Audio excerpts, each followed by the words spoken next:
Hello mga kaambang! Na ako i-share karon sa inyo ha nga nindot kayo nga brand sa vacuum cleaner. Dripor ang iyahang brand name. Duha ni siya kaklase sa ilahang vacuum. Vacuum na pang carpet or pang salog o vacuum na pang bed or pang sofa. Ug mao din ni siya ang vacuum na pang carpet or pang salog.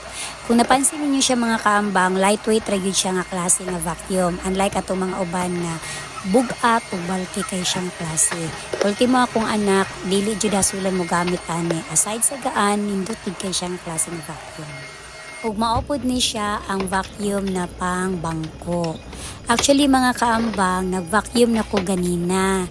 Nag-vacuum na ko ganina sa tibok carpet, sa mga salog namo. Nag-vacuum na po ko aning mga bangko namo.